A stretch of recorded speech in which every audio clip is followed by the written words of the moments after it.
Today, I wanted to talk about navigating the application process. I wanted to give you a perspective of a Cal Poly Pomona student's experience during the application process. I also wanted to talk about dual enrollment. So, Alfred, before we talk about applying to college, did you take any dual enrollment classes in high school? And if so, how did they benefit you as a student? So, as a matter of fact, I did take dual enrollment. Currently, I have 9 GEs out of the way, which in total is 27 units, and that is probably over a few $1,000 because classes are very expensive.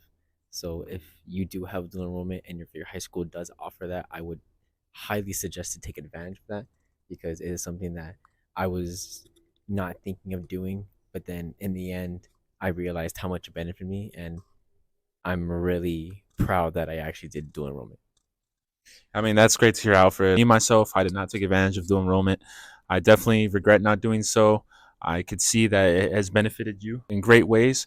And I heard about dual enrollment when I was in high school. I was actually contemplating it, even though I was pretty busy in high school. I definitely regret not taking dual enrollment classes just because of the benefits that come with it. Just like Alfred said, you save a lot of money.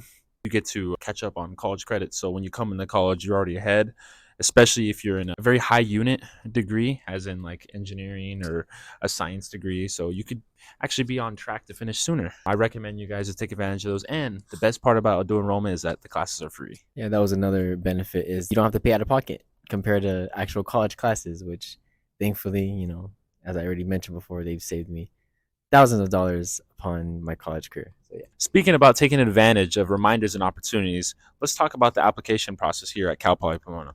First thing I want to put emphasis on is the importance of inputting all your information correctly, whether it be your legal birth name or your tax information.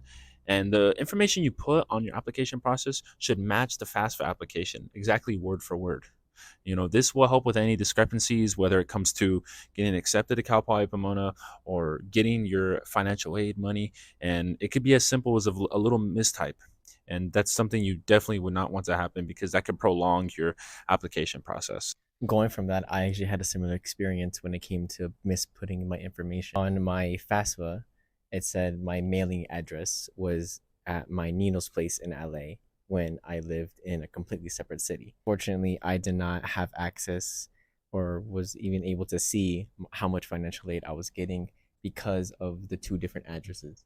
And my high school had to figure out what was the issue, what was the problem, and thankfully we figured it out. But it took like 2 months for him to figure out, which Wow. just was it was not fun. It was had me stressing about how much financial aid I was going to get.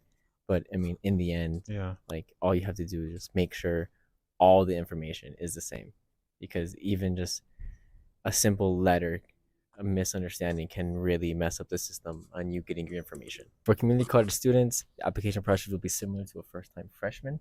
You would just have to input all the credits and classes you have taken from previous colleges that you have attended and gone to. The most important deadline you guys should be aware of is November 30th, which is coming up very soon. This is the deadline for your application to Cal Poly Pomona. I do not recommend you guys waiting last minute to submit your application just because of the fact that there's so many applicants. This could cause the site to crash, and this was all in your application not being submitted on time. If you need help with your application, first year students can go to your career counselor and transfer students can go to your transfer center. There are instances where outreach will go to your schools to help applicants with their applications. It is best to finish before the deadline to prevent future accidents. Applicants should not be worried about application response delays. Application responses will be answered through February 1st to March 31st. Me personally, I did not get my acceptance response until the beginning of May. Cal Poly Pomona will not leave you confused and worried. There are just thousands of applicants, and you just have to wait for the school to go through all of them. Just be patient and mindful, and eventually you will get your application response. Thank you guys. I hope you enjoyed the scoop on episode 3. And if there's any specific information or topic you want us to go over, email us at caminos@cpp.edu. That's it for today's episode. Thank you for watching, and I hope you enjoyed the scoop. Don't forget to follow us on Instagram, and the YouTube link will be in our bio down below. Thank you. Boom.